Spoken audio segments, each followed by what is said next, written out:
بسم اللہ الرحمن الرحیم۔ ترکی، شام اور جورڈن بدترین زلزلہ یہاں پر آیا ہے اور اس وقت جو رپورٹ ہے 700 سے لے کر 800 بندہ اپنی جان کی بازی ہار چکا ہے۔ یہ ترکی کی تاریخ کا بدترین زلزلہ آیا ہے اور ترکی کی 1700 کے قریب بلڈنگیں گر چکی ہیں۔ اتنا بدترین زلزلہ آیا کہ آپ زلزلے کی شدت کا اندازہ آپ یہ سڑک سے لگا سکتے ہیں۔ بتایا یہ جا رہا ہے 7.8 کی شدت نوٹ کی گئی ہے زلزلے کی۔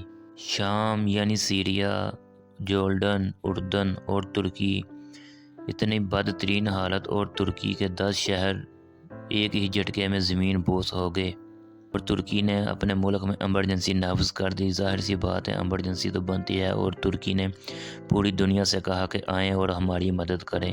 اور اب یہ جو ملبہ ہے اور جتنا ترکی کا نقصان ہوا، اس چیز کو ریکور کرتے نہ جانے کئی سال لگ جائیں ان کو، اور یہ جو ملبہ ہے، ملبے کو بھی اب کتنی دیر میں یہ کلیئر کرتے ہیں۔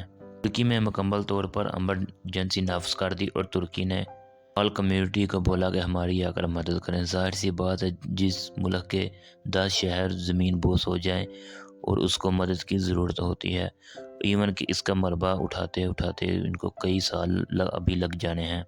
زلزلہ اتنی شدت کا تھا، شام، اس کی گولان، اس کی پہاڑیاں اور اس کی سرحد جا کر لگتی ہے اسرائیل سے، اور جورڈن کی سرحد جا کر لگتی ہے اسرائیل سے۔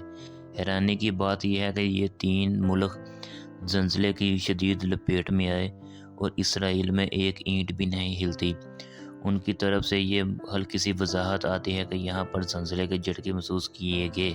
دیکھیے سب سے بڑی حیرانی کی بات یہ ہے کہ 3 ملکوں کے اندر اتنی کچھ زیادہ شدت پکڑی اس نے کہ ان کا سارا نظام درم برم ہو گیا، ان کی بلڈنگزیں کلیپ کر گئیں۔ اکیلے ترکی کے 10 شہر متاثر ہوئے اس سے، اور ان کے ہائی ویز دیکھیں اور آپ دیکھیں کہ جو ان کے مین ہائی ویز ہیں وہ سارے تباہ، ان کا نظام درم برم، ہر ایک چیز ادھر سے ادھر ہو چکی ہے ان کی۔ ان 3 ملکوں میں اتنی زیادہ تباہی ہوئی کہ آپ سوچیں، سب سے زیادہ عقل کو حیران کر دینے والی یہ بات ہے کہ ان کے ساتھ ہی ایک چھوٹا سا ملک لگتا ہے، وہ کوئی اتنا بڑا ملک نہیں ہے، اس کو کچھ بھی نہیں ہوتا، ان ملکوں کا بیڑا غرق ہو جاتا ہے، وہ کوئی اتنا بڑا ملک بھی نہیں ہے۔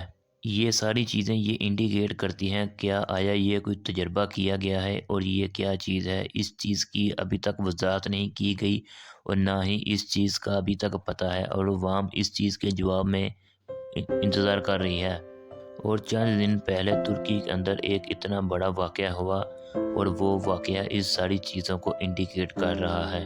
3 دن پہلے ان تینوں ملکوں نے اپنے فرانسکس ترکی میں بند کر دیے اور انہوں نے بولا یہاں پر کوئی واقعہ ہونے والا ہے، دہشت گردی وغیرہ، یہاں کوئی چھوٹا موٹا واقعہ ہونے والا ہے۔ اب سوچنے کی بات یہ ہے کہ ان ملکوں کو کیسے پتا تھا کہ ترکی میں کچھ ہونے والا۔ آج تک ترکی کی تاریخ میں کبھی اتنا بڑا زلزلہ نہیں آیا کہ ان کے 10 کے 10 شہر تباہ و برباد ہو چکے ہیں۔ اور سب سے بڑی حیران کر دینے والی بات کہ ان ممالک کو کیسے پتا چلا کہ ترکی میں کچھ کیا ہونے والا ہے۔ ظاہر سی بات ہے، اور وہ اب یہ تو نہیں کہہ سکتے کہ کوئی قدرتی آفات آنے والی ہے۔ دیکھیے اب سب سے بڑا یہ سوال پیدا ہوتا ہے کہ ان ممالک کو کیسے پتا تھا کہ ترکی میں کچھ ہونے والا ہے۔ اب یہ سوال یہ پیدا ہوتا ہے کہ یہ مین میڈ تھا، کہ یہ کوئی ایکسپیریمنٹ تھا۔